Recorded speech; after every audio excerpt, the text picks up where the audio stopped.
Creation dichotomy, contrasting the creation narrative with the new heavens and the new earth. Genesis 1:1 says, "In the beginning God created the heavens and the earth. The earth was formless and empty, and darkness covered the deep waters, and the Spirit of God was hovering over the surface of the waters." Let's further look at these words for formless and void. The word formless comes from Strong's 8414, tohu, meaning formlessness, emptiness, confusion, chaos, nothingness, and a desolation, a desert, a worthless thing, or in vain. So the Hebrew word tohu is often used to describe a state of formlessness or emptiness, and it conveys a sense of chaos or disorder, often in a primordial or a desolate context. In the Bible, tohu is used to depict the initial state of the earth before God's creative order was established, as well as to describe desolation or confusion in a metaphorical sense. And the word void is Strong's 922 bohu. Its definition is emptiness, void, or waste, and the meaning is a vacuity or an undistinguishable ruin. So Strong's elaborates on the usage, saying the word bohu is used to describe a state of emptiness or void. It is often paired with tohu, which means formlessness or chaos, to depict a condition of desolation and unformed matter.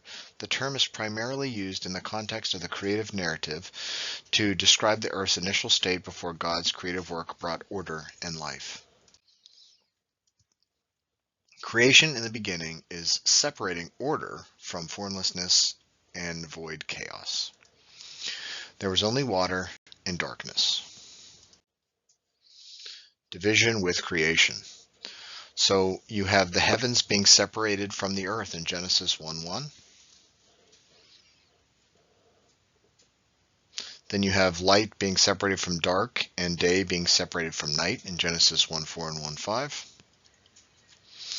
Then you have the waters being separated from the waters, and the heavenly realm being separated from the earthly realm by way of the firmament in Genesis chapter 1, verses 6 through 7.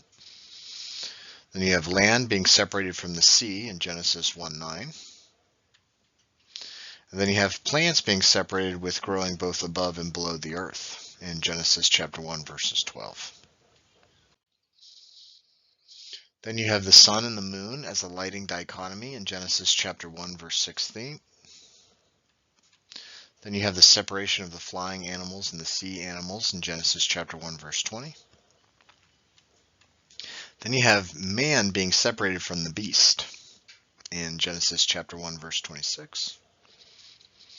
Then you have the Sabbath being separated from the rest of the week as God rested in Genesis chapter 2, verse 1. Then you have time being separated from eternity in Genesis chapter 1 and 2. So as God creates the day after day and creates the cycle of the sun, moon, and stars, he's stretching out his creation in order to create time. If he just spoke everything instantaneously into existence, then there would be no creation of time.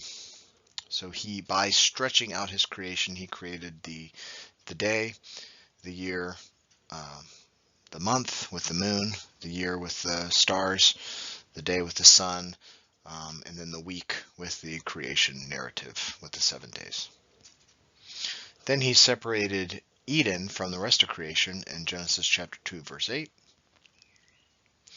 And then he separated female from male out of Adam's rib in Genesis chapter 2, verse 22. Then we have husband and wife being separated from the father and the mother with marriage in Genesis chapter 2, verse 24. Then we have the tree of knowledge and the tree of life being separate from each other in Genesis chapter 2, verse 16.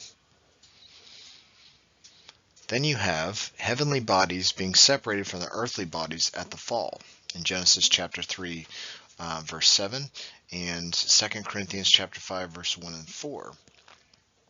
As Paul talks about that we can't be found naked. I can't confirm this, but my theory is that they were clothed with some type of heavenly glory prior to the fall, and then after the fall, they noticed their nakedness at that point. Then you have God separated from man at the fall in Genesis chapter 3, verse 7. Then at that point, you have life and death being separated from each other in Genesis chapter 3, verse 19. And then you have man separated from Eden, and Eden again separated from the rest of the earth with the angel with the flaming sword in Genesis chapter 3, verse 24. Now let's contrast this with the new creation. The new heavens and new earth will not be created with division, but instead everything will be unified. As we read here in Ephesians chapter 1, verse 10, that in the dispensation of the fullness of times he might gather together in one all things in Christ, both which are in heaven and which are on earth, even in him. So now let's compare the initial creation with the new creation and see where we have unity with the new heavens and the new earth. In initial creation, we have the firmament that divides man and God and the waters separated from the waters. In the new creation, we have God tabernacling with men with his New Jerusalem. So the New Jerusalem is that connecting point between God and man where they can be together. In Revelation chapter 21, verse 3. Then you have the separation of heaven and earth, but this time you have New Jerusalem descending from the clouds connecting heaven and earth in Revelation 21:2. In initial creation, we had land and water being separated from each other, but in the new creation, in Revelation 21:1, it says there's no more seas. Then in initial creation, we have the separation of light and dark and day and night, but in the new creation, it says there's no more darkness or no more night. And this is Revelation chapter 21, verses 23 and 25. In initial creation, you have that sun and moon dichotomy for lights. And in the new creation, it says there's no need for the sun in Revelation chapter 21:23. Then you have the Sabbath being separated from the rest of the week as the seventh day. But in the new creation, you have the eternal Sabbath with Yahweh in Revelation 21:22. In initial creation, at the fall, we had life and death being separated. But in the new creation, there's no more death in Revelation 21:4. Then you have the tree of knowledge and the tree of life in the initial creation. But in the new creation, only the tree of life is what remains in Revelation 22:2. There's no tree of knowledge. In the initial creation, we had that separation of good and evil with the tree, giving the option to be obedient or disobedient. And in the new creation, it says there's no more conflict between animals, no more tears, no more suffering, and no more evil. Revelation 21:4.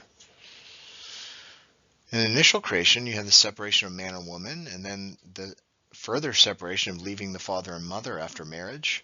But in the new creation, Matthew 22:30 says there's no more marriage. No one's given in marriage in heaven. And then in the initial creation, we had that separation of the heavenly body and the earthly body with the fall. And then Philippians chapter 3, verses 20 and 21 says that we receive a new heavenly body. Then you have that separation of time from eternity. But in the new creation, there's no more time, only eternity, because we'll be with him forever in Revelation 22:5. The Bible ends in a perfect reflection of where it began, bringing the word full circle. Initial creation was made with a contrasting dichotomy out of necessity due to the need to create free will and a choice for man to choose a relationship with Yahweh or not choose a relationship with Yahweh. The new creation will be made with the bride of Christ already in a covenant relationship with Yeshua, eliminating the need for a dichotomous creation. Once the choice has been made to follow Jesus and the fullness of time is complete, there's no need for division any further, and that's why everything is created with unity in the new creation.